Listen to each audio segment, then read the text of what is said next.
Ladies and gentlemen, listen up. Ladies and gentlemen, listen up. Wow. Ladies and gentlemen, listen up. Ladies and gentlemen, listen. Ladies and gentlemen, listen up. Comedy studio in your ear. Comedy studio in your ear. Comedy studio in your comedy studio. Hey. Hello, and what? I just said hey. I just said hey. Hey. Hey. Hey. Hello, and welcome to the Comedy Studio Podcast, the Only podcast. I'm one of your hosts, Danny Hatch. One of your other hosts is Eli Levy. One of the Welcome to other show, Eli. hosts. For now, big day for you. Yeah, are we going for Guinness World Record of how many hosts can a podcast have at the same time? We're nowhere near it. Our newest host, please welcome him to the round table of gentlemen. Which is the name of the podcast. Has a lot of hosts. You might know him from his new album, AKA, and he has an Emmy, and now he's the host of this podcast, Mike Kaplan. Welcome to the show, Mike. Thrilled to be here, and that song was beautiful. Who made that? That song was made by Matt Shore, a local Boston comedian and musician. He's very good. He also has an album out on Amazon Music called Sunday Goofin'. We will have to put that in the show notes. He did live music making during all of our Virtually the Same shows for the last month. Had you encountered him, Mike? I don't know if you ever The had name the pleasure. is familiar, and it's to the point that I don't mean to do this, but I'm not sure whether we have met. I'm not sure. I'm not that person, you know? Like, that person is sure, and probably is surer as to whether we've met. Matt Shore, if we've met, I apologize that I don't specifically remember, but hello. And thank you, and great music. It is great. It really livens up the Virtually the Same shows that have now ended. Thank God our long national nightmare is over. Our national nightmare. We'll be back. It's great to have you, Mike. Welcome to the show. You, of course, will have to fight Eli to the death at the end of this. But Zoom? we're going to have fun first. You can just kill me. It's fine. Folks, we have two special guests coming up today. Our first one has some very exciting news that's about to hit him now. Please welcome to the show. His name is Rick Jenkins. And Rick, you know, much has been made of the fact that you are the eternal special guest of this show. So I would like to say hello, please. Be polite. Hello. Thank you. Good to see you. I can't shut you up until the second I want you to talk, and then it's clam dinner. Because you clam out. Clam Very dinner. good today. Yeah. Nice shirt. What's that? Nice shirt. You look very good today. Thank you. Lean into the mic, please. Now, you might be thinking, boy, you're being extra rude to me today. And that is true because, Rick, I would like to extend to you an invitation, not an invitation, but an offer to be the podcast's first intern. Thank you. What do you think? From special guest to intern, a mainstay Whoa, I of the almost got show. that gig. It That's ain't crazy. going to be easy to get coffee to Maryland, but I'll give it a shot. Very exciting. You know, my experience being a podcast intern is just as I was a relentless punching bag. No, Oh, really? I wasn't relentless, but the punches were. I was more relented. You were a relentless bag. Yeah, I was a relentless bag. So, You're look, it's relentless not bag. easy. It takes a strong constitution and an even stronger set of skins to be able to deal with it. But I think Set you've of got the skins? chops. Yeah, set of skins on your face and your body. I have not heard that phrase. Me either, baby, but I'm Well, I flying also blind haven't heard of today. Balls in the air. So we're I also can't believe learning a you've lot never heard of things. that. Is that hold on Mhm. just to catch everyone up, this was before we started recording, and that Eli said he'd never heard the expression balls in the air, an expression so common that I knew that he had to be joking, and now this is a severe Eli, if you've never heard of balls in the air for real, you have to no longer be the co-host of this podcast. This is the meanest I've ever seen you be, Mike. Establishing I'm his dominance. devastated. Oh, please. Well, You see, can get so mean. What have we turned you into? I'm doing it as a joke. I'm just joking with you, but you're serious that you've never heard a lot of balls in the air? Yeah. Like, have you never seen, do you know what juggling is? Okay, my joke is done. Can we get on the record that we have you heard the phrase? Because it is an astonishingly commonly used phrase. Well, Danny, I have one question for you. Hit me, baby. Can you use it in a sentence? Let's see. I went off the high dive naked. I had a lot of balls in the air. There you Danny, you're not helping Eli I have 3 really balls, by the way. understand. Danny. Would everyone get the reference if I said you got a lot of the plates are spinning? You've got a lot of spinning plates. Mm-hmm. I get that one. Yeah. You get the one? Okay. So you've heard spinning plates, but not balls in the air. What kind of circuses have you been to? Specifically from working at the studio, I've seen more plates spun than balls That's true. thrown. That's true. Hey, here's a story. About a year ago today, I'd say maybe almost exactly a year ago, I was in Portugal because we were allowed to travel back then, and we went to a French circus, and somewhere in the mountains in Portugal. It was Rosa and her parents and me. And there were a lot of children there, and there was also, and it was cool, they were like acrobats and all that shit, but there was also a lot of casual female nudity that nobody seemed to mind in the audience. But I was like, hang on, When you she say just took her nudity, shirt off. You mean topless everyone's only or completely naked? Just topless. There was a Topless is more of a cultural thing. yeah, no, I was just like, wow, they really do not care about it as much here in Europe, because I was You like, provincial American. she just took her shirt off, and there's kids here, and they're laughing. But so that's my story about the circus. I once took my pants off and they were all laughing. There you go. Rick. Intern Rick. Going at it again. So do you accept? That's the full Yes. title. Before we Intern move on. Rick. Very Welcome- excited about this. Boy, how exciting. I'll show up to work in a suit every day. I think we need to Um, downgrade your wardrobe to an intern style wardrobe. I probably should have like interviewed Only you before Johnny giving you Carson a job. t-shirts and jeans from Yes. here on out. Yes. I do have half a dozen Johnny Carson pajama sets. Well, that would be inappropriate. That's work if you showed appropriate, up in them. Eli, it's your last day on the podcast as a host. At least you might come back as a guest every so often. How's it feel? Look upon your works in shorthole, Yeah. as Mike Lawrence's Twitter handle. I mean, I gotta What's say, I've got all these balls now. I just don't know where to put them. I mean, In the air. in the air. Okay. I feel good. Feel be proud honest. of the I feel- work you've put in? I feel tired, Yeah. but yeah, I feel like I've tried my best. 78 Eli. hours. I Plus. have two. So you feel tired of the work that you've done, and I And don't just let have- that scare you off the job, Mike. It's Oh, no, not no, a no, very I- tiresome position. Eli and I are different, and and probably the same in ways. I do have one other question for you, Eli. Have you ever heard the expression "irons in the fire"? A lot of irons in the Yeah. fire. I have heard that one. Yes. Huh. I Okay, watch a lot fair of enough. blacksmithing shows. How about fingers in a lot of pies? Got like fingers in a lot of pies. I have seen American Pie multiple times, so yes. Okay, thank you so much. Okay, please continue. Have you heard it as a phrase, meaning that you have a lot of things going on? Fingers in the pie, no. I I've haven't never heard Ooh. that one either. Let's- I've never let's heard actually- that to indicate how much work Yeah. someone has to do. Me either. Let's Really? go back and say, Eli, have you ever heard somebody say, "You've got a lot of things going on"? Is that something? I have heard that one before. That's a very well known one that I think I can get behind. I'm also just looking up Can to you make use sure that that sentence in a sentence? here's fingers. I just Googled fingers in pies expression, and it says if you say that someone has a finger in every pie, you mean they are involved in a lot of things.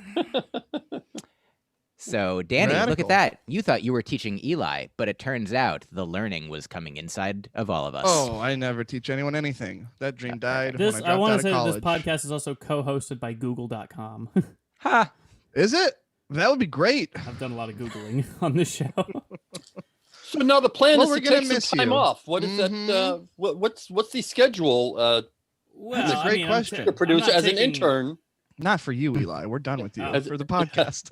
as an intern, I'd like to know my schedule. Who gives a fuck? Who cares? Go ahead. No, we'll get back to you. Well, it seems like this is like the mid-season finale. No, kind this of. is season 2 finale. Season 1 was 37 episodes. Mm. Season 2, 41 episodes. Oh, amazing! And so this is the Yes. end of season 2. End of season 2. We bring on a new host. Big, Yeah. goose the ratings, if you will. And then we take a nice break. So we're going to take all of January off. Okay. And depending on what the future looks like. So yeah. So do Who you have knows? do you have a schedule set, or is it open ended? Open-ended, assume all of January, maybe some of February. That there's a lot of things, as you well know, Rick, that come into play here. Well, I do want everybody- to mention one thing. 41 Please. episodes for this season as opposed Yep. to 37 from the last season. Yep.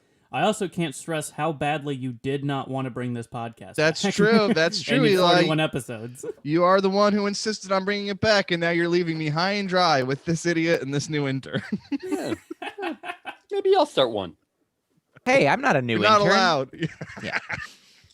You're Also, right, I did hey, not want to bring it back. I was happy when it ended, and Mike brought but you up a convinced very me, good Eli, and I'm point. glad we did. Excuse me, intern. Go get some waters. You are out of here. The You got, adults are 45 talking. minutes left? Rick, I'd like to hear what Yes, you were going please. to say. But thank you, Eli, for bringing it back, for convincing. I thought Mike brought up a very good point about how Danny likes to make it humorous, and I like to get more technical. Oh yes, in the newspaper this was written about. Yeah, so I was thinking, maybe that'd be an idea to do a companion podcast that's a little bit more technical. No, you when you accepted the job as intern, you verbally signed a non-compete agreement. Verbally signed. Yeah. Yeah. And how can you compete with something that's not on the air? If you play the podcast backwards, you'll hear the text of the contract. Now, if I'm so if you're not I allowed may to do another one. if I may jump in and say that Please, this is an exact demonstration of what we're talking about, where Danny is saying nonsensical things that don't make sense and aren't true Oh. for fun and jokery, they don't where make sense. Rick is like, I think technically you can't sign something with your mouth unless you're holding the pen there. Mm. And I am combining, I'm doing my best to help you guys meet in the middle, Yeah. where I'm like, look, you could verbally sign if you have a pen in your mouth. You are interpreting for the audience. And you are intern-perding for the audience. Whoa, Danny, that's fun. How are you enjoying it so far, Mike? Your first day as co-host of the Comedy Studio podcast. It's been about 12 minutes, and how you liking it? Well, When I are you will gonna say quit? the article, I don't know, I'm in 45 episodes or so. Every season has to get 4 episodes longer, I think. I think that's a good goal for us. So, the article that you mentioned, written by Mark Levy, does he say? Mhm. Mark Levy, Our greatest advocate.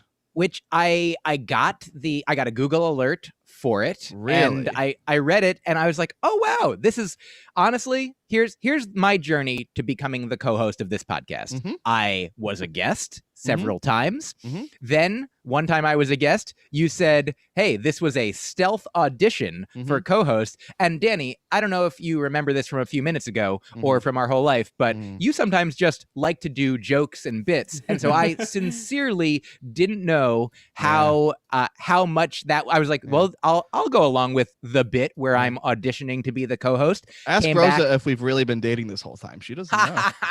Could be a bit, could be real. And here we are. I was like, oh, sure. I'll keep coming back week after week to do the callback. Oh, I got it. I got the part. I'm back to do it. But then because this journalist, who is not, essentially speaking, I'm like, oh, wait, is this whole article a bit? Is the Cambridge Day paper That's what I not thought, even? yeah.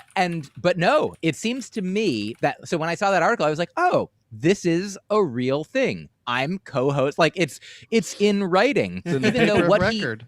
what he wrote is what we said, but he's like, they said that he's the host and now it's so. So I'm excited. Like, it's sort of like We're magic. excited to have you. I will also bring up as a Don't comedy interrupt our- fan and a Mike Kaplan fan your and a host, I Liz mean. Glazer fan. I was Please. listening to your podcast. You guys have a great podcast on Wednesdays, I believe it is. Yeah, we asked him Yes. to do research and listen And to you your were- shit. So what And did you you find were out? you were talking about not being sure whether or not you were actually offered the podcast co-host. So I took yeah. that information and brought it to Danny. So we sort of Now, is that a I didn't bad know- way to do business? For me, I on my mean, part.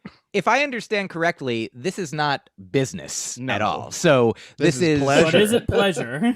Oh, It's the real this is a good way to do pleasure. And in fact, can I share with you? I don't know if I've shared this with you before, Okay. but Dylan Brody, a wonderful comedian and Yes. storyteller and friend of mine, he said in an email to me once a thing that I've been thinking about very extensively.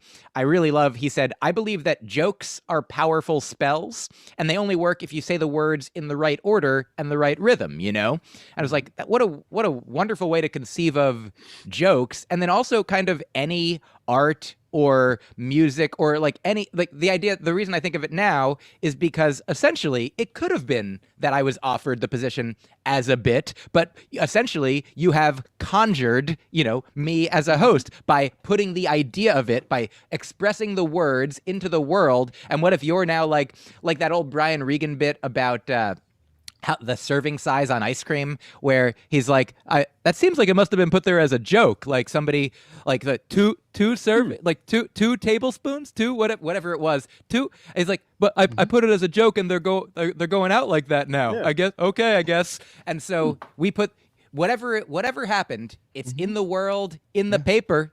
And here I am. You are ice cream and broccoli, Danny, and that's your podcast. You're gonna have to quit that, by the way. Oh, did I verbally sign a non-compete? You did.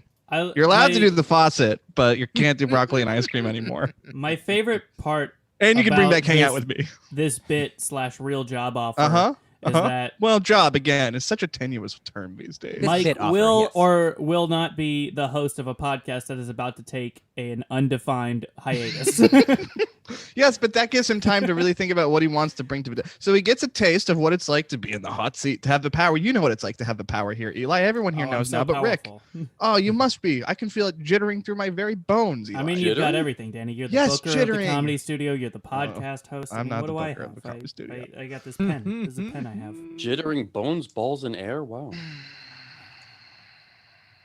So thank you, Intern Rick. We're gonna have to teach you some sense, my friend. But you get college credit to the community college online school of your choice. Not Phoenix University. That is not on our list. We have a guest coming on in 13 minutes. Is there anything else we need to cover first? As an intern, I'm wondering how you're balancing this whole schedule. Well, you intern Rick, you made a big splash in your debut as intern by kind of stepping in it in regards to this article. You want to talk about that? Yeah, I have a theory.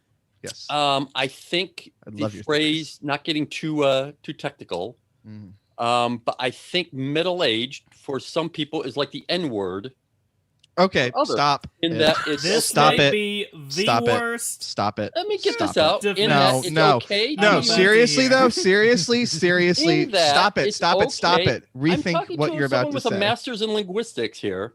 Yeah, who also thinks it's ridiculous, I assume. Just if I may jump in. It's ridiculous to make a comparison? Yes, that comparison is ridiculous to make. Yes. Let me get out the thought. I think it's similar in that it's okay for the members of the group to use among themselves, but is taken as a slur when used by someone outside the group. Intern Rick, we're going to have a meeting after this. Fully expressing that. I think it might be important for us to talk about the scope of and scale of the distinction between those two particular, like, I guess I don't know if I would I have a master's in linguistics. It doesn't mean that I know everything about language, but I will say that there are. Do you like how he dragged you down with him by implying that you know what he's talking about here and agree with him? No, I think I understand what Rick is saying, and I do also think it's important to say that there are certain words that are for sure slurs, like if you put to, which we're not going to put to a survey. Hey, is this word a slur? Is that word a slur? I'll take my own. Like the word Jew is a word that I think this is if I were you, Rick, I would. In future, perhaps, let's use Jew. I authorize you as a Jew to use the word Jew in this comparison. Okay. Because you're playing a dangerous game, my friend. Oh, yeah, absolutely. Well, I mean, the horse is outside of the barn, and I don't know how that expression works, but I'm definitely saying it was wrong for me to use it in that I didn't realize the meaning it had for that group. Mm-hmm. Oh, yeah. I mean, and also, I don't know that middle-aged, like, here's the thing. Middle-aged doesn't have a specific, let's start there. Middle-aged doesn't mean something specifically. In fact, so I had a woman on my podcast named Ashton Applewhite, who is an anti-ageism activist and alliteration astonishment. But sincerely, I met her because I was part of a documentary that was made about the truly tasteless joke books that yeah. she created. She created under the pen name, I believe, Blanche Knott. Yeah. Wow. So Ashton Applewhite was, the subject of this documentary. We met at the screening, and she is now, working as an anti-ageism activist. She's written books, and so she came on my podcast to talk about this. And it's one of the things that I learned, like, from her, is the way to talk about, like, old doesn't mean something. Like, there's no, like, to a child, a 20-year-old is old. To a 20-year-old, a 40-year-old is old. To a 40-year-old, an 80-year-old. There's 50, if you're in your 50s, 60s, 70s, 80s, or 90s, somebody might call you old. So one of the things that she talked about, and I hope that I'm doing it not a disservice, is that it's more about, it's a spectrum of older to younger. Like, older people face certain kinds of discrimination and younger people face certain kinds of discrimination. And is older or younger than what? It's not that there's any specific point because we're all on this spectrum moving in a certain direction in age. So to say middle-aged, even, like, it does mean something different when an older person, somebody, if you conceive of yourself as older than middle-aged, you might not be thinking that, saying, oh, like, these young middle-aged folks, middle-aged folks are much more active than I am, an older person. But for a younger person to say middle-aged, I don't want to be middle-aged. Like, the reason that I brought up Jews is that, like, there's plenty of Jews that are like, I'm happy to be a Jew. Right. I'm glad that you're a Jew. Jews, hooray. But if people say it with a different tone, or if it's received in a different way, Jews, I don't know about this. Jews, like, the word itself could be more slur-like depending on tone. So I do understand where you're coming from. And it does seem that you didn't know what a particular woman thought about the phrase that you applied. And also, in my slight defense, I will say that I had heard someone else describe our lineups, if you will, like that. And I thought, oh, that's a clever way to do it, and repeated it. So I also sort of got my comeuppance for using a phrase I heard from someone else. That's the same defense I used when I said something wrong as a child. And my father would say, that's the dumbest defense I've ever heard in my life. Yeah, I repeated something without realizing it was not meant for me. And just one final, perhaps, clarification and a reiteration that the N-word holds a particular weight in American culture, society, history, and so forth. And so to even to make a comparison of another word to that word is itself offensive. Potentially, I don't want to say dangerous, but it certainly offers a lot of people the capacity to say, are you even sure you know what you're doing and talking about? Yeah. Because that word is so much heavier and has so much more history than the word, like, middle-aged. We can say, like, it's like that John Mulaney bit. Like, if you can say the word that you're comparing it to, then the comparison is not necessarily the most apt one at the time. Like, we can talk about the Middle Ages. We can talk about, So, Danny, please now make it fun. Do your thing, Danny. Yeah. Intern Rick, not off to a great start, Boris. Oh, wait till you hear my podcast. No, but do you understand why that is offensive, and, like, why? See, here's the issue to me. It seems like you said a thing on the podcast, not realizing it was offensive, and instead of maybe taking stock and thinking, well, maybe I should think about the things I say if it could be considered offensive, while talking about the other offensive thing, you said a very offensive thing to some people. And now maybe this is going to be in the news. Hey, Mark Levy, let's see what you do with this one, huh? And so, yeah, okay. So, real quick, Mark Levy, just want to let you know that this entire podcast is off the record. He's the host now. He can That's a say good that. Shit, we should do that more often. How would we get coverage? I will say that, I mean, age in sort of exists. I forget who said this. I want to hear Rick defend himself. It seemed like Rick was winding. Intern Rick was winding up to. Okay, I heard which to we me do only have suggests 5 a deeper, minutes before Bethany gets here. Yeah. So let's go for it, Rick. Yeah, let's try to. wrap Randall this up with a Kennedy wrote bow. a really interesting book about the use and history of that word. So yes, if anyone was, by me using that as an analogy, offended, yeah, I guess, yeah, that word just shouldn't even be referred to, is what we're saying. Not by the likes of us. Okay, so we shouldn't even refer to it. We should just pretend that word doesn't exist. This is, I think that's a little farther than we're saying. What I'm saying is, Okay. I would say we don't use the word. Right. We obviously, don't, yes. but we can talk about the word, but when we talk about it, it's important to have a reason for talking about it that we think is meaningful, valuable, and productive, because if we bring it up, like, let's say, lightly, then we risk this all happening.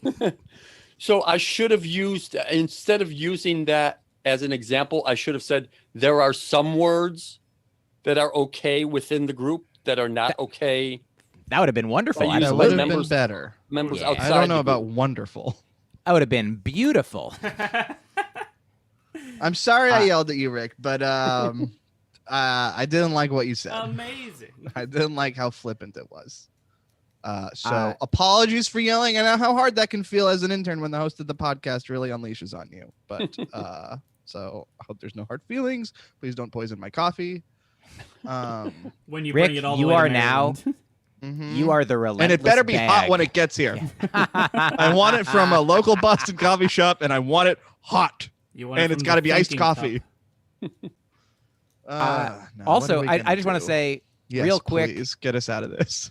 age is such an interesting. Welcome to your new job now. Thank you so much. Age is like a fascinating area where discrimination occurs that unlike almost every other kind of discrimination, if you live long enough, then you will become if there is anti-older ageism, then if there are people discriminating against old people, eventually you will be in a group that, if we don't help society progress along these lines to make it so that there is less age-based discrimination, because there isn't anything inherently good or bad about being older or younger.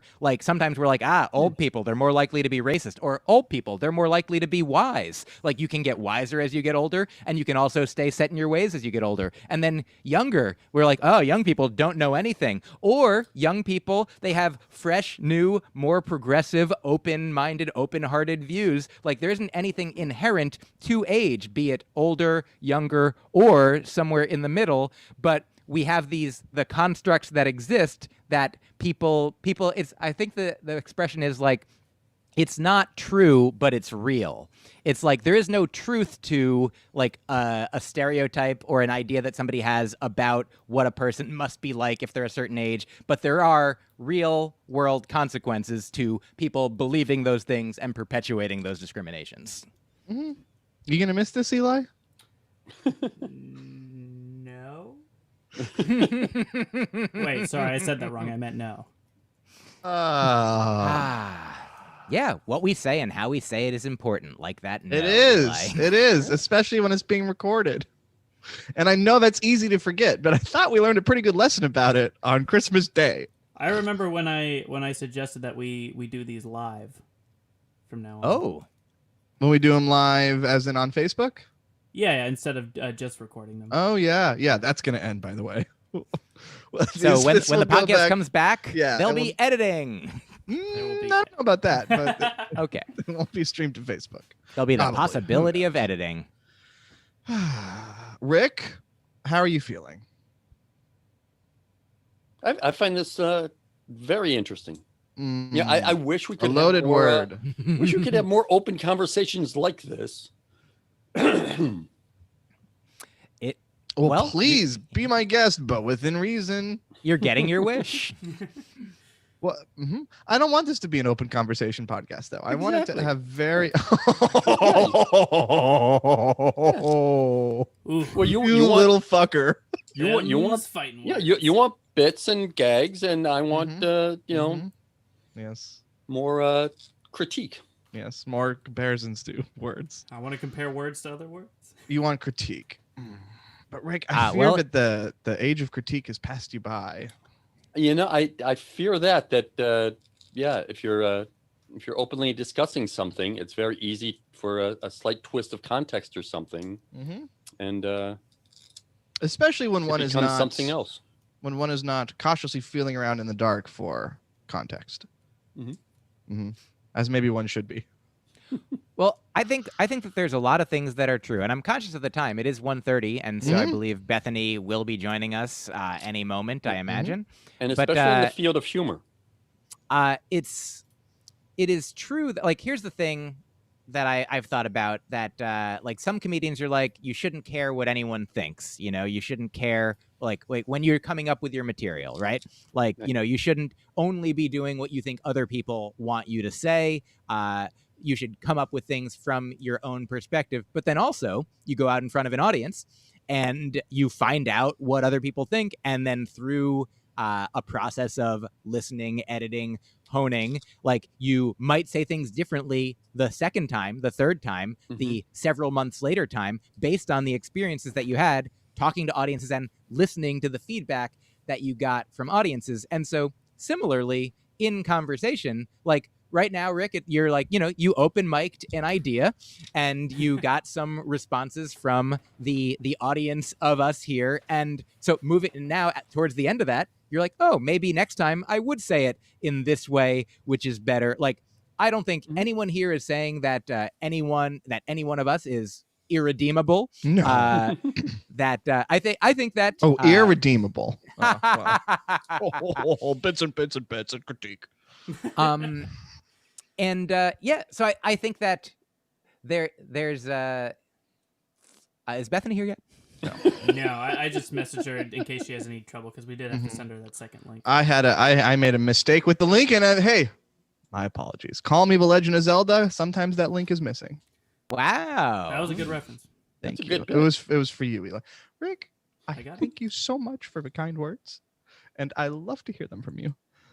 I think it's good we're taking a break after this one.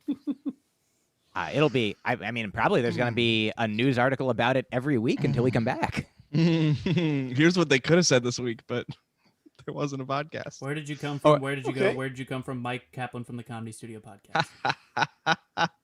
My favorite Because song. that's also a way you could look at it. It's like, hey, now there's some controversy. We're going to be, there's going to be more buzz about it. Yeah, I'm not going to look at it that way. No, I hate that so much. If I may, I've think about this recently. A comparison between heckling, cancer, and infidelity.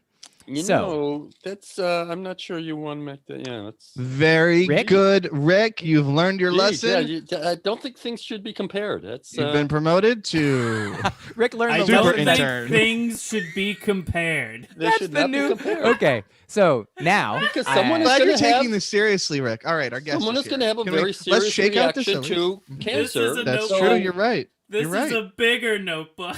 No, but Rick is making a good point. Cancer is a serious thing that destroys people, and maybe hearing a reference made to heckling being the same as cancer. Yeah. I understand what you're saying, but I would also. We didn't let you finish. Yeah. Is Bethany here? I'm happy to let's share it with her as well. let's shake out the sillies before we let Bethany in. All right. Here it comes. All right. Sorry for the breeze in here. No, that was fun. Folks, our special guest today.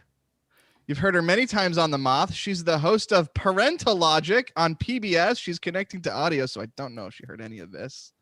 That's the thing about Zoom, and I've said it before, I'll say it again. When you introduce people, it's an art. Please welcome to the show, Bethany Van Delft. Yay. Hi. Hey, Hi, Bethany. look at you with a microphone and everything. Yay. Welcome. All of us have mics. Oh, new setup.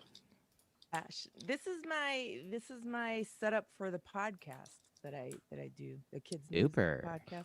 You do a podcast with your kids? Not No, my kids, about- no. I do a kids news podcast called The 10 News, and the demographic is 8 to 12 years old, and it's iHeartRadio. Comes out Tuesdays and Thursdays. Wow. That's awesome, actually. Do you talk about like coronavirus and stuff? we've talked about coronavirus. We had Dr. Fauci come on. and Really? do a town hall with the kids. Wow. That's It's awesome. very cool. What's he got smell to- like? I don't asking the real questions. Could you imagine, like, do you think Fauci ever thought he was going to be like a rock star sex No. symbol? Like Yeah. everybody just dying for Fauci. Do you guys Dying know? for the Fauci. But if you guys don't know, if you do know, don't guess. But do you know how old he is? I just found out. I do know. I'm gonna guess he's 18. my age, No. 26. Okay. He's 26. And Rick, Terrible 26-year-old. I saw something. I saw it that he is not the age you would think, but I forget what it is. he is Okay. 80. He just turned 80, 80. yeah. 80, It's- yes. So, and also people obviously can't know what he smells like because he's dealing with people who have coronavirus, and loss of sense of smell is Ah. something that. Now, Bethany, you've come in the. I want to previously on this conversation, Oh, Okay. and I want to offer for us Right. all. When last before you arrived, I was saying that there is a similarity that I'm going to present between heckling, cancer, and infidelity, and I was cautioned that there might be people who have struggled with cancer or lost people to cancer who might be really on the edge of their seat or might be have left their seat because of this comparison. But so here's the thing. In comedy, I've had people at shows sometimes heckle, and then I say something funny back, everybody laughs, and then either right then or afterwards they're like, good thing I was here, because otherwise you wouldn't have gotten that big funny laugh at the thing that I said.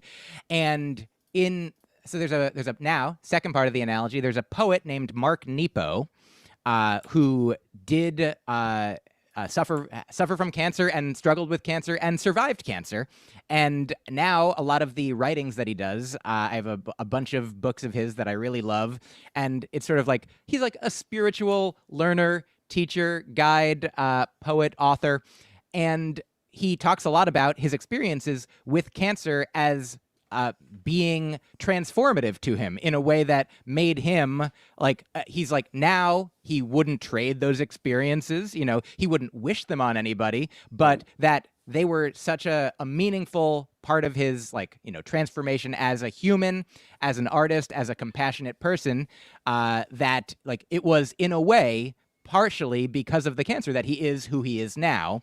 And Esther Perel, the I believe psychologist, therapist, she's a couples counselor who's written a few books about infidelity. She has said Mating that in sometimes captivity and state of Yeah. affairs.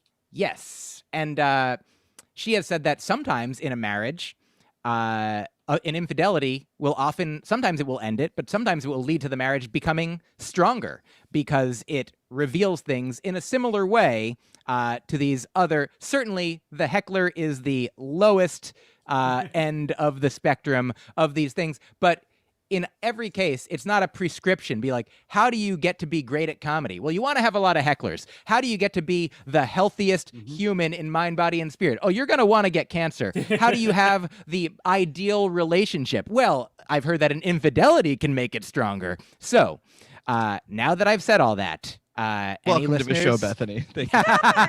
Welcome to the How are Comedy you, Studio Bethany? How are Um, you? Well, hecklers suck. Hmm. So that's that. They're liars and they're disillusioned, thinking that they made the show better. Do you have I a don't know, philosophy in dealing with them?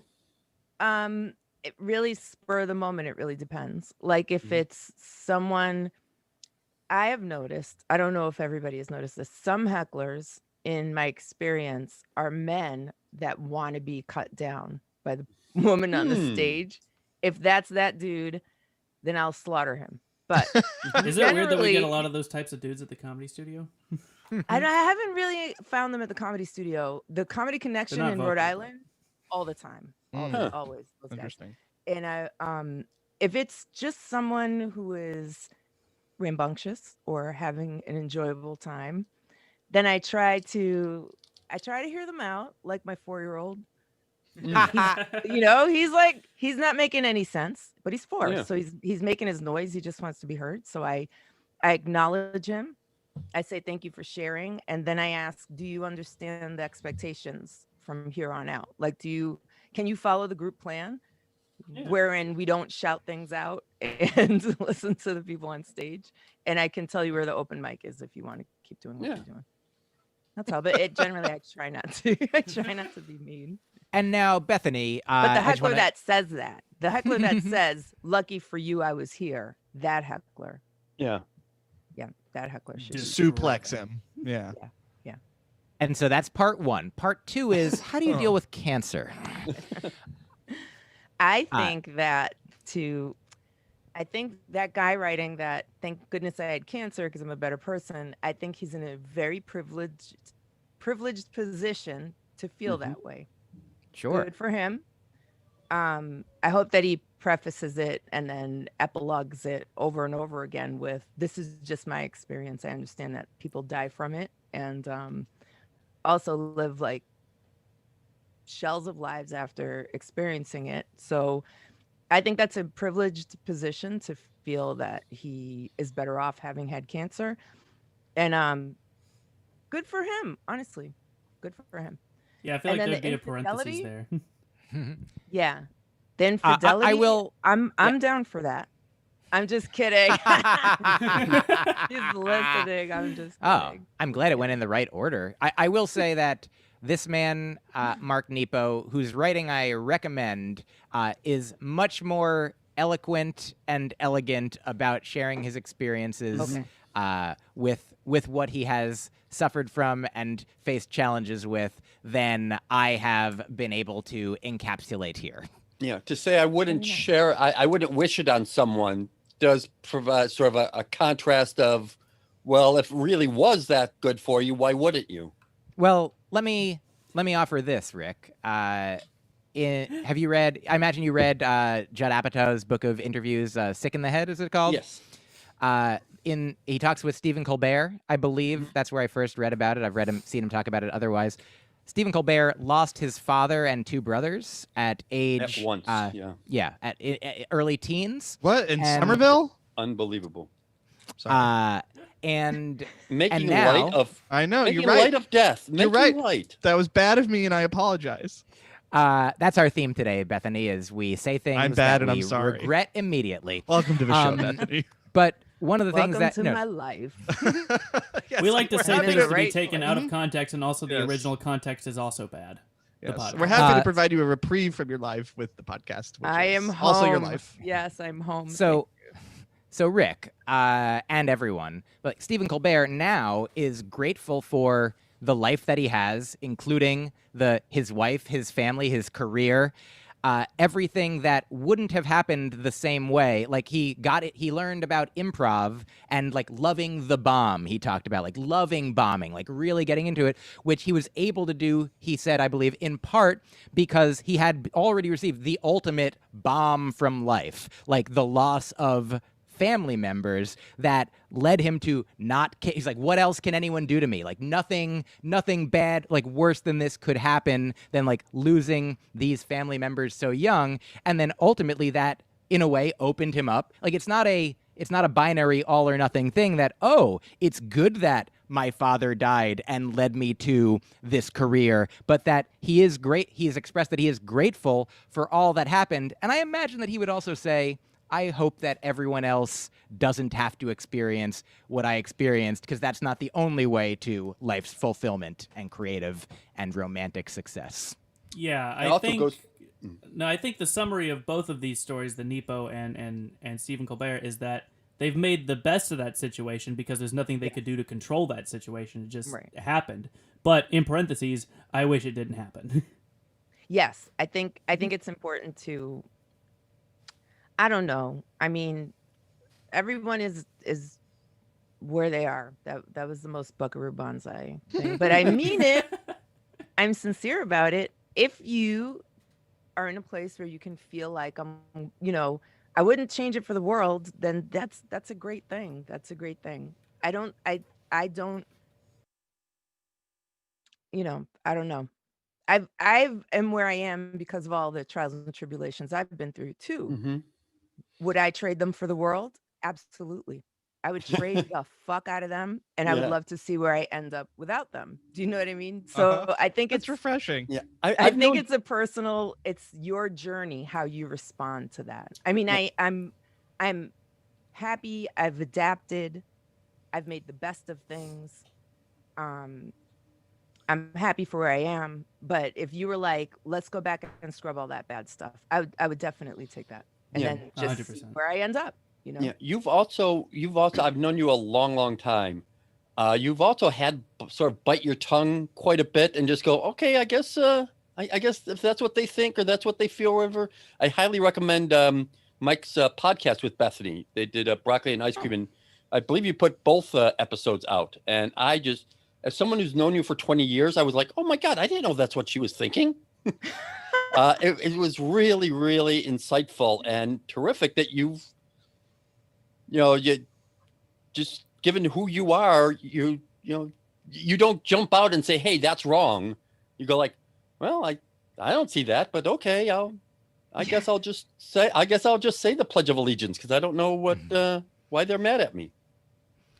And No, I couldn't say it. I'd get in trouble. Bethany, first of all, thank you for being on my other podcast. Rick, thank you for listening to it. And I don't this is certainly not a question that needs to be answered as thoroughly as you wish, but you have 2 children who you love very much, that if you there's no way that life did happen differently, but if it did happen even slightly differently, then those children wouldn't specifically exist as they do. And I mean, True. knowing that you love them and your family, I think that what you said was funny and poignant, and there's a truth to it, that you would trade this for the world. But also, I guess, put here for the record, are you saying that you would sacrifice your children for your own happiness? And there went her career. One joyful little podcast with friends, and it was all lost. What if this boosted your career? This is what Jamie says. So this is kind of funny, but Jamie being your husband. Jamie, my husband, I will sometimes, I'll be nostalgic about things and think about choices I made and, how they affected now or in the future. And sometimes I'll say, I do realize I should have moved to New York this one time when I was on my way to moving to New York. I had a job and everything, but then a restaurant opened with a really cool mural. And I was like, oh, I don't have to move to New York to be with cool, creative people. I could work at this restaurant, which is just my way of saying I'm scared and I have a reason to stay here, right? But I will say, I wish I just kept going and moved to New York at that time.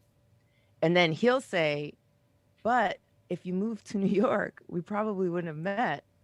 And I'll go, uh-huh.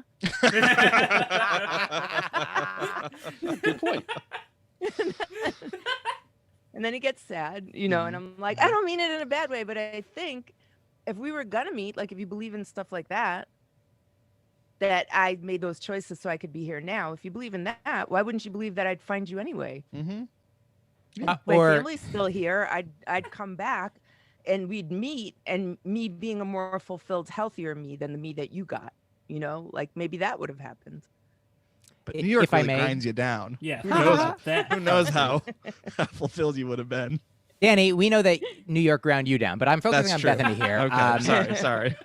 Bethany, if this conversation comes up again, number one, this is really wonderful. Thank you for sharing, so sincerely an answer to a fake gotcha question that I thought you'd be like, of course I love my children, I want my children. You're like, my children would exist no matter what. Or what if you said to Jamie, he's like, hey, we wouldn't have met. He's like, yeah, maybe I would have met someone better, and so would have you. And then we both had two different... Yeah. There is no one better. There's no one better, but maybe we would have met after having, instead of becoming fulfilled together, maybe we would have been more fulfilled then. And Danny, New York does grind you down, but I'm from New York and we moved here. So Boston has ground me down into a smooth nub.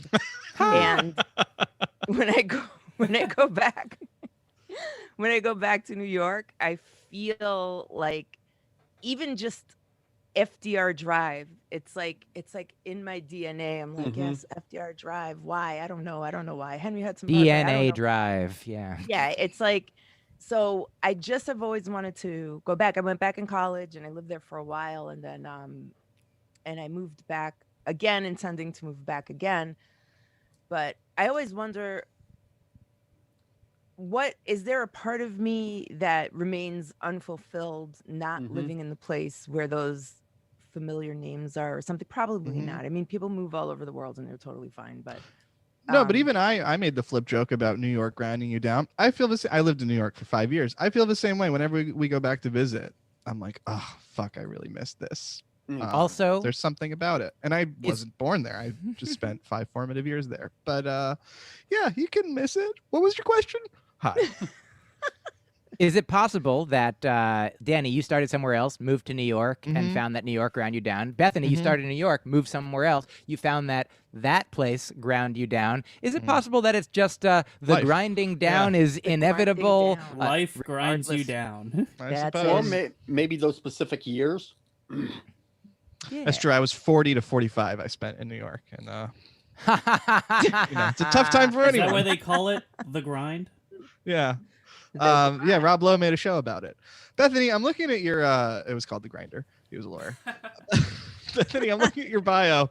You mentioned that your debut album, I'm Not a Llama, spent an impressive number of minutes at number 2 on the iTunes chart, which is so funny because this is something we've talked about on the show, where someone will put an album out, everyone will buy it, it'll be number 1 or number 2, and then like clockwork, that Weird Al album or that Jim Gaffigan album will retake its place. Takes at the back top. over. Yep.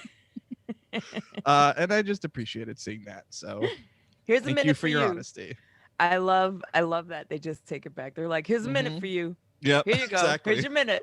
There's your Don't time say I to- never did anything for you. Make a screenshot. Yeah. Oh yeah. I would love it. If Imagine. Go ahead, Eli. Please. No, Eli. I was gonna say something dumb about Steve Jobs coming by your house and giving you a penny, saying, "Here you go." kid." Oh. But you go ahead. Ghost It Penny. is nice. So when my album came out earlier this year, And it it's was always killing assholes, Mike Kaplan. Danny. It is AKA, and it's short for whatever. It's a Rorschach for whatever you wish. Yeah. And That's what I wish. if only it was always killing assholes. But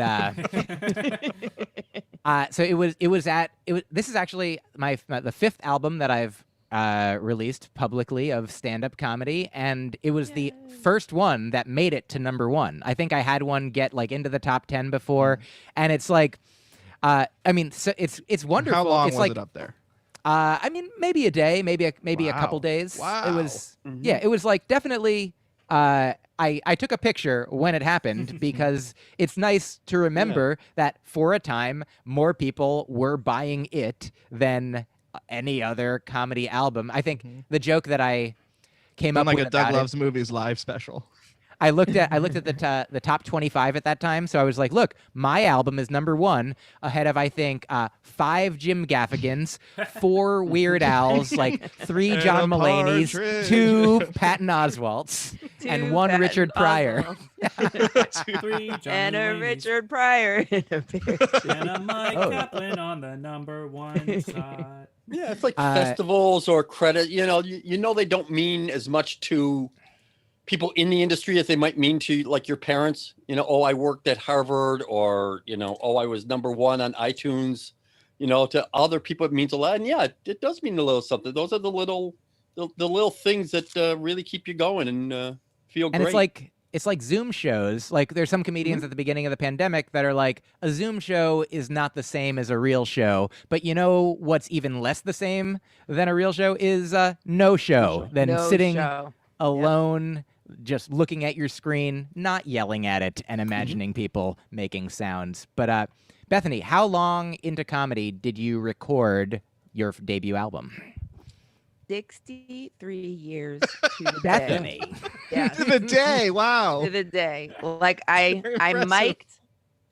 mic'd for about 42 years. Uh-huh. And then I got my first paid gig, which was a drink ticket and a crust of bread. And then Just the crowd. and then If I may jump in real quick Then I and did say, the obligatory, VFWs Uh-huh. and elk lodges to the derision of 75-year-old straight white men who We call them fought my middle-aged. kind. Yes, who I'm right fought here. my kind. how does it feel, Rick? I feel marginalized. Doesn't it feel good? You may get your own Yummy. chance. I'm just gonna bite my tongue.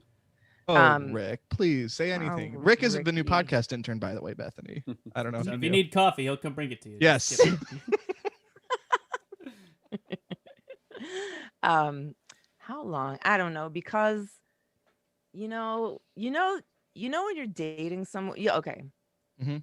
You know when you know somebody and you're friends and then you're hooking up and then you stop that because that's just madness. And then Mhm. at some point in the future, you decide you do want to be together.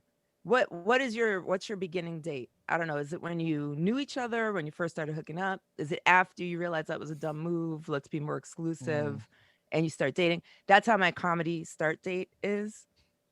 It's elusive. There is a day that I took a class, which was horrific. And then I showed up at Rick's club and tried to do the final, which was 5 minutes. And then Rick gave me dates. And then I showed up like a psychopath once a month with my brand new set that just bombed horrifically. I did that for a lot of years until I had to stop comedy because it was the worst thing I'd ever done. But Rick, the whole time, Rick was like, "You can't. That's not how you do it. Like, you should go do other places." I'm like, "No, I'm faithful to you. You gave me my big break. I'll just keep writing this new set once a month, and coming back here and making you, rethink all Love your me. choices." Making him be like, "Why do I keep giving her a date?" So. Is that my start date? I don't know. I feel like my start date is when I came back to it, did the mic at Comedy Connection and cried. I think that's my start date. And if that's my start date, then when? I'd Yeah. say like maybe 16 years. 16 years in, did an album that yeah, I don't know. Before that, I thought I couldn't do it. I was like, why would I do it? I don't go on the road. I don't need merch. My jokes are very medium, and every time I'm in front of industry, they tell me to talk about the thing that I talk about in the jokes that I didn't do for this audition. So I don't think that I should put an album out, but I don't know, things changed. Portland, Oregon has some spiritual air and great weed, and that's when I made the decision to do an album. And it's on Blonde Medicine, which is a very good label. I mean, it's very Yes. very prestigious stuff all the way around. And you were planning a second one before the pandemic, weren't you? Yes. Yep. Yeah. Yeah. So maybe that will happen one day. I already know the album cover and the title, so I just hope I get some material to fill it up. Well, I will jump ahead and for my comedy recommendation, recommended Bethany's Desk. It's really one of the best stand-up comedy debut albums you're ever going to hear. Oh my God, I just got chills. Thank you. Come Rick, full circle. Well, I'm a big fan. So you taught Bethany. That's how your relationship started. I wouldn't go that far. But As so I what- say, all these comedians, Mike included, they're very nice in giving me credit, but I've just got the keys to the gym. They're the ones who showed up and did a new set every week, and did the bad crowds and the good crowds and worked the notebook. I don't think any comedian owes anybody anything except themselves. Well, do you remember what your first impression was of Bethany? Like I said, that's Good difficult guy. to say only because the first time I saw her was as part of the class. And it seemed like she fucking hated the class. She was almost like doing her set in spite of it. Just sort of like, oh yeah, That's let's do this. exactly Okay. what happened. And that actually sort of piqued my curiosity and said, well, let's see let's see if she can do whatever she wants to do. Let's see what she wants to do. And what was your Bethany? What was your first impression of Rick, if you remember? when he said, "Hey, that was good. Do you want more dates?" I was like, "He's crazy." That's pretty much everyone's first impression. His eyes and his ears aren't working. Okay. Yes, I'll take it. Yeah, give me anything you got. You know, I feel like the idea of how long a person has been doing comedy, like I think your analogy to a relationship beginning is apt. And in the beginning, like when I first started, I remember, and other people are starting, you kind of want to exaggerate in one direction. You're like, look, my first open mic happened in 1999, and so now that it's 2003 and I've performed 6 times, I have done it for 4 years until somebody's like, you've been doing it 4 years. I mean, really only a couple months, I guess. I've been doing it a couple and so obviously the longer you've been doing it, the shorter you might want to tell people that you've been doing it. Well, and also some people are doing an open mic of 5 minutes once a week, and some people are going into a club and doing an hour 3 times a week. You know, that's, you know, the scene has changed a lot in that. And when a Louis C.K. or Mark Maron or someone says, I've been doing it 10 years, that's a lot of stage time. Whereas, somebody who's living in an area and doing an open mic once a week says they've been doing it 10 years. It's like, well, it shows. And Bethany, final of the 3 questions that I had for you is, how do you deal with infidelity? Well,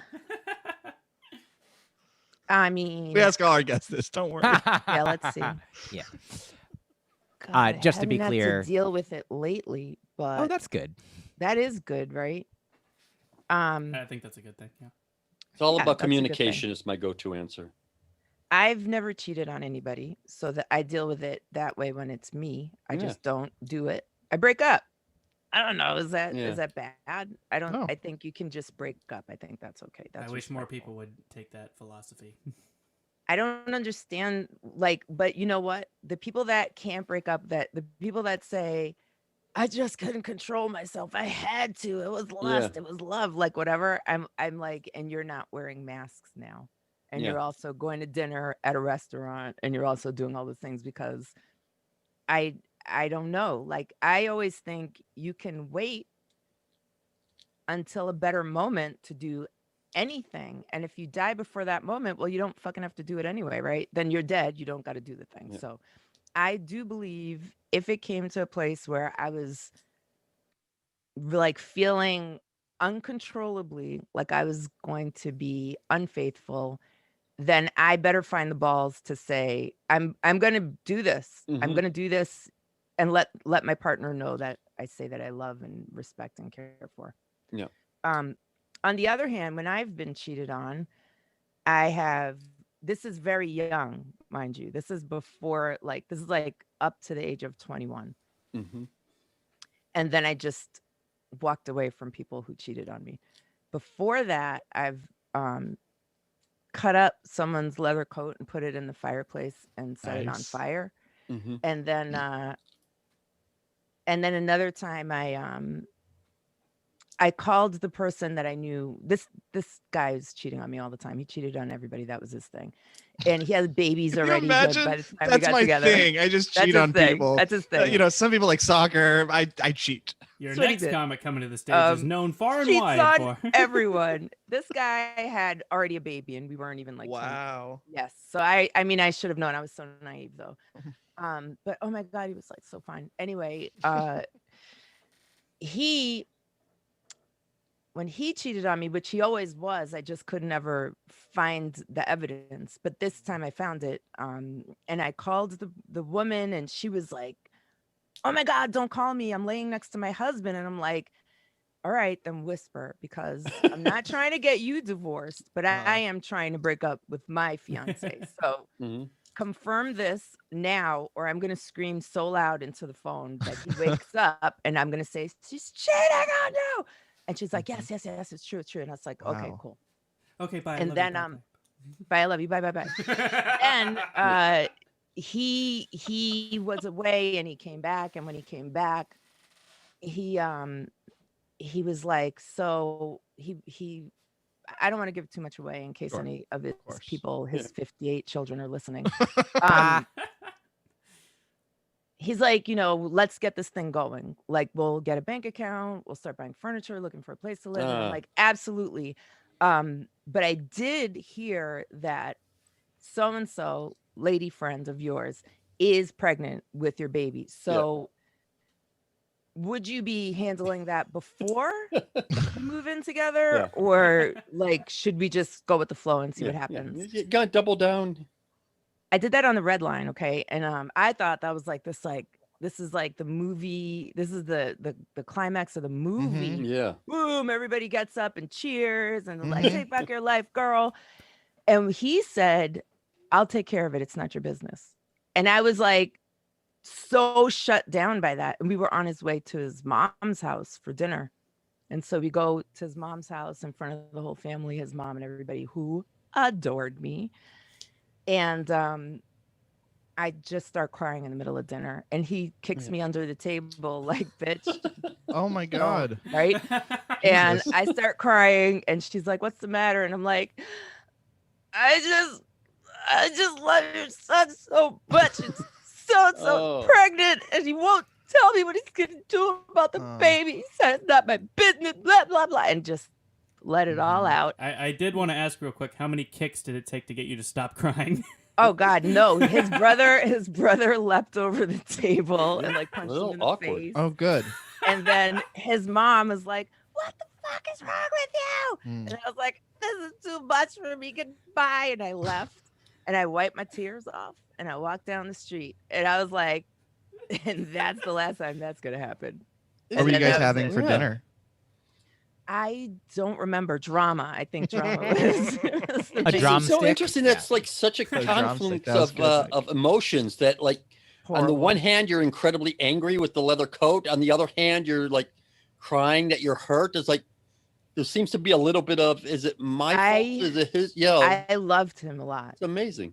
He was like my first, I guess my first love sort of thing, which in retrospect is just crazy. And I'm so happy that it always is. Yeah. And Mike, little did this guy know you would get freak heads for life one day. I do need to ask, I am in a relationship right now that, so if your significant other is crying, do you recommend kicking them? I mean, it's like whatever your kink is, No, he said kick. So you recommend kinking them? If that's your kink, then yeah. All of our brains seized on kick that. away. Kick away. Arousal can often pleasure and pain. They're very closely linked. Yeah. I read that in the book once. I will remember. Fred, humor is aggression. On this podcast, absolutely. Yeah.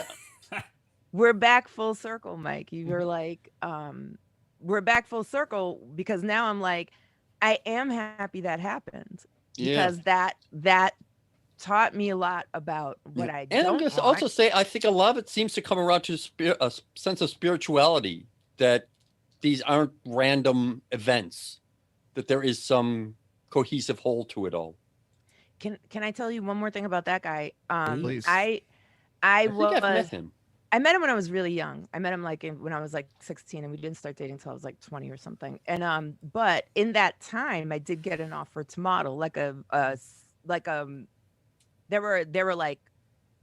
were offers that did not sound legit, but I got a pretty legitimate, substantial offer to model when I was with this person. And he said, which is hilarious, and I wanted to punch him in the face, and he broke my heart, but he said, you can do that, but I won't hold your bags, which is straight out of the 5 Heartbeats. Like he quoted Robert Townsend, 5 Heartbeats. Whoa. You can do that, but I'm not going to hold your bags for you.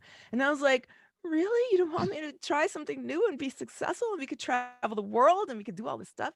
So again, I'm really happy that happened, because I knew forevermore, if I were to get serious with somebody, we would have to support each other in what we think we want to do with our life. So if I think I wanted to model, the person that I'm serious with has to support that. And if they think they want to run for office or something, I have to be able to support that. Like if we cannot be serious if we can't support each other's hopes and dreams. So again, I don't think I would have learned that I don't know when I would have learned that if I didn't learn it so early on, but it did definitely dictate, for the most part, who I ended up being serious with, or who I even just gave the time of day, you know.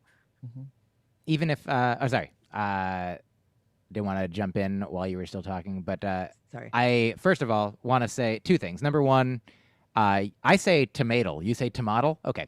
Oh my God. You were offered, but the Jesus sincere, Christ. the sincere. He's You said perfect, such a. Danny. He's perfect. Thank you for sharing of yourself. Like, I have a sincere thing. Like, first of all, the thing that you said about being grateful now, for these experiences that you had, like Circle. the whole point is that like you get to decide like what you're grateful for about Yes. your life, and you're not telling anybody else go do this, follow in my footsteps. Like you Right. experience you can take your own suffering, your own pain, your own challenges, and learn from them and be grateful for them. And that is, I think, that is the be all end all, like the main point of like the audience can have an amazing time, and you can have an amazing time with a heckler, or like for a particular person, if they have cancer and they defeat it, they beat it, they get through it, whatever it does to them, to their lives, to their family, they can Right. be grateful for that experience, while of course not willing it or wishing it on others. And I do want to just jump into what I'm saying and say, like, there's a family member of mine who is dealing with cancer right now. Yep. And when I Sorry, brought Mike. up the top, thank you. I mean, I wasn't thinking about her at this moment. Like when I brought up, I was like, I was similar to, I think, I was like, similar to what Rick experienced earlier on before you arrived, Bethany. Like I also was like, I have a point that I want to make. I think it's going to be, it's about a topic that, of course, like I know my heart, and I know that though I'm like, I wasn't thinking that if my family member who is directly dealing with cancer right now, or their direct family members, like I'm slightly removed from this particular, extended part of the family, but such that I wasn't thinking about it, but she might be thinking about it every day. Her parents might be thinking about it every day. And so I do want to say to anyone out there who is experiencing infidelity right now, or cancer right now, or heckling right now, I'm sorry that I said what I said as flip and lightly as I did. Well, the good news is so few people listen to this podcast that statistically nobody has cancer or is being cheated on. Maybe they're being heckled. But Is it I don't possible know if this- you want to play those odds, Danny. This one, like everyone with cancer being cheated on, and my young ex is all going to be listening. yeah, Oh my God, maybe he it's a is Venn diagram. He's battling right in the middle. cancer and being cheated on, and he's listening. Thank I you. Have do you wanna, talked I do to wanna him? say something very quickly though. Okay. That's related to what Mike said. You better. I think I don't know, at least the big lesson I got from what this entire conversation has been about, I think, is that something my dad told me a long time ago is that you should only worry about the things that you can control, because if you spend time worrying about the things you can't control, it's just a waste of time and you're going to feel worse. And that you can only do the best with your situation because that is your situation. You can't really change your situation. I mean, to a certain degree you can, but you're dealt whatever hand you're dealt, and you just have to do the best with that as you can. And that's kind of where I think everybody here is coming from, is that, no one wishes they were cheated on, but they were cheated on, and the only thing you can do is make the best of it and learn from it. No one wants to have cancer, but you do have cancer, and so the only thing you can do is make the best of it and learn from it what you can. Well, maybe you and can say make it through it. You can say the experience was bad, but the benefits were good. The growth was good. If I may, Eli, first of all, I want to say it seems that the lesson you learned from this podcast is what your dad told you years ago. Yes, absolutely. That seems part one. That's for you, Danny. He has been And, on the podcast though, so I was thinking. it was a year ago. I was on a podcast with a guy. I got to look up who it was. It was a younger, like a 25-year-old guy in England who loved comedy, and I was like going over there to perform, and so I was doing some podcasts to help promote and spread the word. And like I had this like multi-hour conversation with this guy, and he was like, maybe a philosophy major. He was like smart and kind.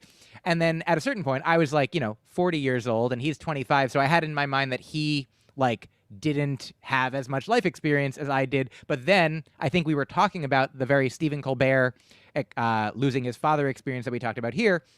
And he was like, oh, I lost my father. My father died when I was 19.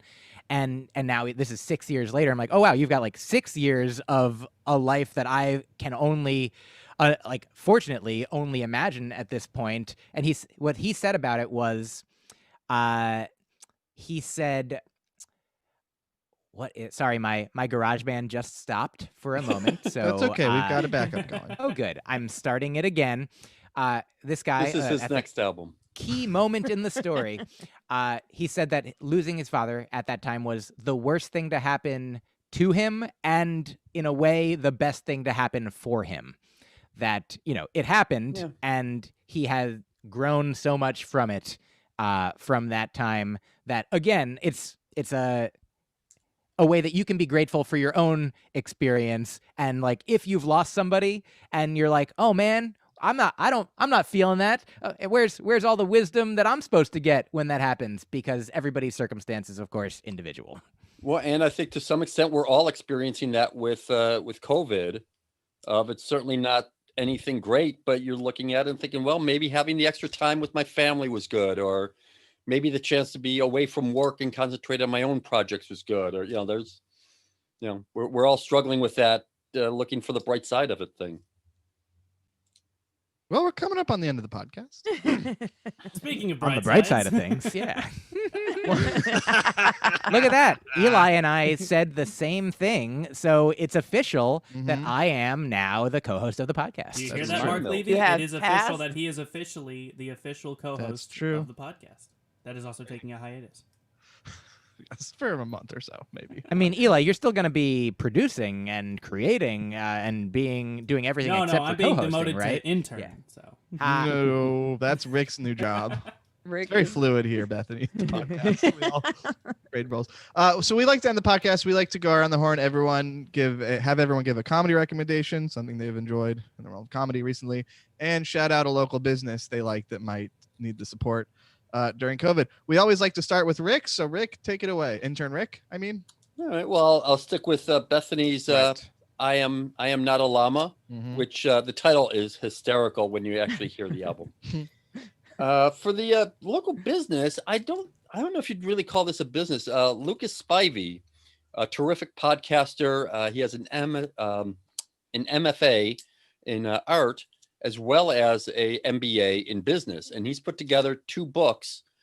One is called Get Lost and the other called Get Found. And they're basically business books for creative people. Because a lot of times we're thinking, oh, I don't need to know about the business, or I don't want to know about, all that sort of stuff.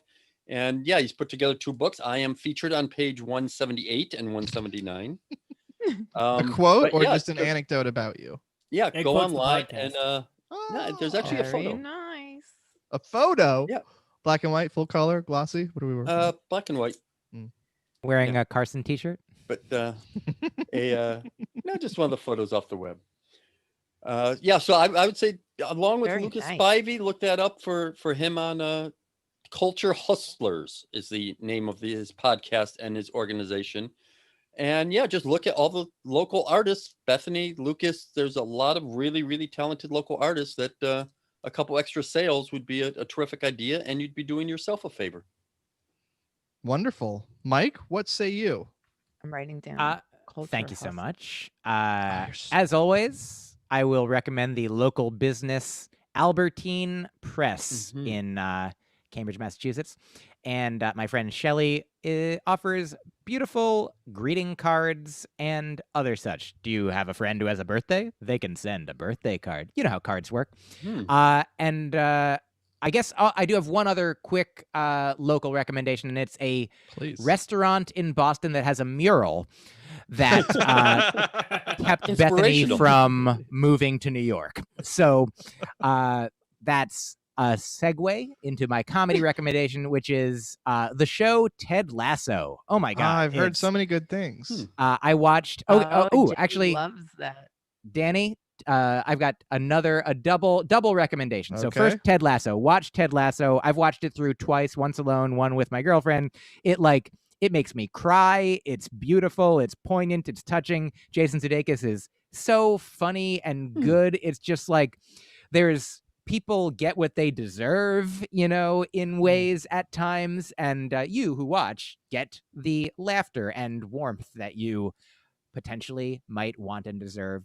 And also, on the night before Christmas, on your recommendation, I rewatched, and Rini watched for the first time the night before. And And what'd that you think? movie, I loved it. Rini loved it. I loved it again. Rini loved it for the first time, and she's been recommending it to all of her friends. So Very nice. the thing that you said here, maybe last week, is now like if Seth Rogen is seeing 2 cents more in his royalty check, that's why. Oh, great. I'm glad you both liked it. Oh yeah. What say you, Bethany? Do you have some recommendations for us? Oh my God. So stressful. I would say both comedy and business recommendation is please keep supporting the Comedy Studio. Keep bugging Rick for more content. So that when the after times happen, we will all be back at the actual physical Comedy Studio. Don't let him fade into the woodwork. Keep bugging Rick. Thank you. If you're listening, keep bugging Rick. And Bethany has at least 3-4 different projects. I hope you bring artisanal comedy back. But Parental Logic and Bethany is all over the. Yeah, I'm gonna all have over to the check out the 10 News. That sounds awesome. I would love It's to for watch 8 your to Fauci. 12-year-olds. idea. They're Listen to your Fauci. 10-minute episodes. Oh, perfect. Even yes, better. it's We break this absolutely podcast up, by the way, perfect. into 10-minute chunks. So Oh. this will be about 100 minutes. So you said, taking Bethany, a the lesson. age that you recommend is for 8 to 12-year-olds. So you might want to wait a couple years, Danny, before really We're engaging. not talking maturity level. Solid burn. That No, was a it's solid burn. it's really fun Welcome and aboard. interesting. Even if you're not 8 to 12 years old. Like I got to interview Julie Andrews. That was amazing. Really? Wow. How's she Yes. doing? Oh my God, she's doing really great. She has Good. her own podcast called Julie's Really? Library. Yep. Wow. Her daughter find and her out- granddaughter Yeah. do a kids story time podcast, which is amazing. And I got to speak to her, and she says, "Darling, hello, darling, hello, Wow. hello, darling. Is it Beth or Beth?" I'm Julie Andrews. And I'm like, oh my God, how can I die? That's very cool. Now, Bethany, just real quick, I don't know, in your interview with her, I don't know how hard-hitting it was, but can you reveal to us any of her favorite things? Those are few. I know her daughter, Hopi, her granddaughter Hopi is one of her favorite things. Oh, okay. That's nice. Kids' books. You know how Kids hard books it was, and right? Hopi and podcasts and Bethany. And I know that she's done things after Sound of Music, but you know, Princess Diaries 1 and 2. I know. I tried so hard to.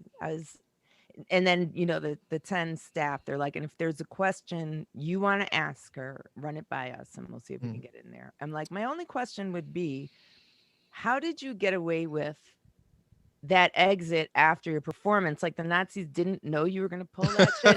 That's one.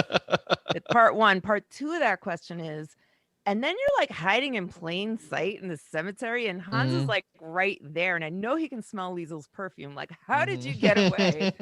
And they're like, no, you cannot ask. She was also married to Blake Edwards, who did the Pink Panther movies, and 10. She's topless in 10. In 10, yes. No, not And 10. What is it? It is no, SOB. Right. Yeah, 10 is came out at the Bethany's same time, podcast. That's right.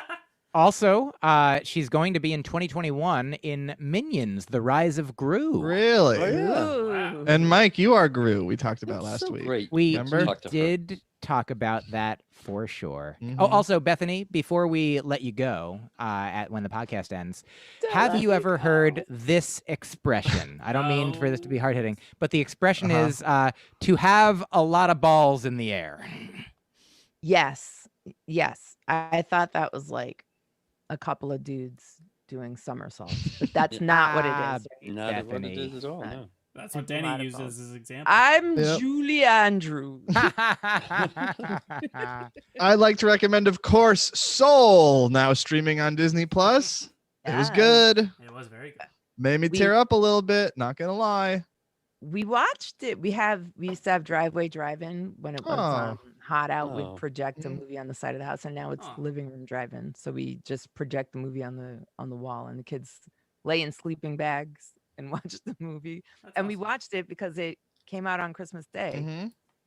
The What'd you music think? is- What'd you think and what the kids think? Because it's not. I mean, it's a kids movie, but it's not so much a kids movie. It's not so much a kids movie. Nico, my son, said the Trent Reznor pieces upset his body. I was like, wow, that's really interesting. Those sounds kind of upset me too, but I thought it was like perfect for what they were going ethereal for. kind of. Yes. Yeah. Like out of your body. Mm-hmm. Isn't it wild that Trent Reznor scored the Disney movie? Amazing. It's crazy. Did you feel like at any oh my God, I'm so proud of you, Trent? Like Yeah. he needs us to be proud of him. Absolutely. I'm so excited for him. I love it. I when, think- when Music artists is get, like, gigs phenomenal. like that. I remember when I found out like the new Tron movie was going to be scored by Daft Punk. I was Mhm. like, oh my god. Good on you, fellas. And I used to love Oingo Boingo, and then Danny Elfman started scoring a whole bunch of movies. Yeah. Anything Tim All those Burton Tim does. Burton movies. Yeah. And same with Mark Mothersbaugh from Devo. It does a lot of the Wes Anderson scores. He did the Rugrats theme music. Oh. If you I did not know that. Anyway, yeah, but Soul, very good. Liked it. Wonder Woman 1984. We also watched. It's nothing like the book. Danny. I don't know why they called it that. And for my local business, I like to recommend out here in Bethesda, there's a local fish truck we like to get food from called Salt River Lobster. They're very good. So if we have any Maryland listeners, Salt River Lobster, check it out. All right, Eli, take us home for your final recommendation. All right, this is my final episode, so I'm going to be a dirty little self-promoting pig.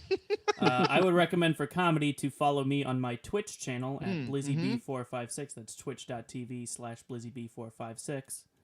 Toss it in the because links. I really need you to. I really need the follows. Yeah, we'll put that in the old show Lizzie notes. B456.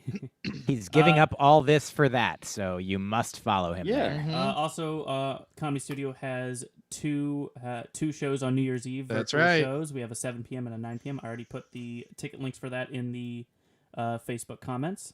And who's But, just one of our featured performers, if you have Bethany to say, Van Eli. Delft is on Bethany both Van shows. Delft Yeah. will be on them. Hey, yes, I will. That will be good. I hope I'll be good. And then You for will be my, I have one more recommendation, is that as a person going into freelancing opportunities, a very good tool I found for anyone trying to like teach themselves new skills or how to like create for themselves. A website I use a lot is called thehumblebundle.com. Is a website where all purchases go to charity, but they provide bundle deals for like you can pay $1 to get like a huge collection of like self-help books on different subjects. They have different game bundles if you play video games. They have a bunch of different, like, if you want to get royalty-free music, they have a good royalty-free music bundle right now where I paid $25 and I got like over 300 different royalty-free tracks that I can use as much as I want. They have video editing bundles, sound editing bundles. They have everything, and the money, they show where all the money goes to. You can increase how much money you want to give to charity if you want. It's a very great tool for self-help and self-entrepreneurship. And that's an Excellent. app or a That is a website. Store. I'll put in thehumblebundle.com. Humble Bundle. Eli, I'm teaching myself OBS, and I cried a little bit last night. It's ridiculously hard. It's got a high learning curve, but once you get the basics down, it's actually not that bad. But it took me a lot of shows to get used to it because I had to teach it myself just as we went. Is it irritated bowel syndrome? Is that right? Yes, that Yes. is Yeah. how we stream the shows is irritated Audible. bowel syndrome. Oh yeah. Ornery. Ornery, No of wonder course, you were yes. crying. Ornery bowel syndrome. Bethany, the podcast is the 10 News. The digital series is Parentalogic on Nova and PBS. Where else can our listeners find you? Look out for artisanal comedy coming back at some Oh, point excellent. in January. I'm trying to figure out how it will return. That's why I'm trying to teach myself OBS. But I don't know. But look out for it. It'll be back one Excellent. day. Maybe Look in out. A quick tip for you is you can actually stream to your Instagram account with OBS by using Really? a program called Yellow Duck, and then you just need to change your the aspect ratio on your video on OBS. If let's say if it's like if it's a 16:9 ratio, you just need to flip that to a 9:16 ratio, so it's a vertical video, and then you can send Okay. that with Yellow Duck to your Instagram account. And so you can like add it. You could like put in a website browser or like whatever you want to do on your Instagram show. You can still do that with OBS and like make it more fun. Oh wow. Eli, Oh my helpful and gosh. knowledgeable to the end. We're going It to took miss me a you long very time to much. realize how to change the aspect ratio on OBS, but you can do it pretty easily to be able to do like square video if you want to do like if you want to like put that on Facebook Live, it might be better. If you want to do Instagram Live, it's better to do a vertical video, which is just the reverse of a regular 16:9 ratio. This is the kind of curiosity I love seeing. Me I too. And it's am a so excited. Eli, we're gonna miss you. It's been a joy having you by my side as podcast co-host. Not on your I will side. miss this Not on my podcast, and I will side. miss you all. Well, we But you'll hope be that you'll around, won't you? Yes. Oh yeah, I'm not moving. We I'm hope. gonna still live in Boston. And And we hope you'll you'll come as a call guest. in every so often if you so choose. You I will are be always around. welcome. Mike, welcome aboard. You have big shoes to Happy. fill, but Oh. you guys both look like you're relatively the same size, so I'm sure you'll be able to fit in. Yes, Eli's feet are they are substantial, but no different than my own feet. Mhm. Practically a 1-to-1 copy. Bethany, thank you so much for joining us. It was Thank you so for nice to get to having know me. you more. And Rick, I'm sorry I yelled at you earlier. Sorry, Conflict resolution. I stumble through the. No, your heart's in the right place. Exactly. Yep. All right, folks, that's going to do it for season 2 of the Comedy Studio podcast. We'll see you in probably about a month or so. We're going to take a little break and can't wait to see you again. Take care, everyone. Bye, Stay safe. Adis. So Bye, long, everybody. Bye, Adis. That's right. Bye. Okay. Bye. Bye.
Ooh, pizza's here.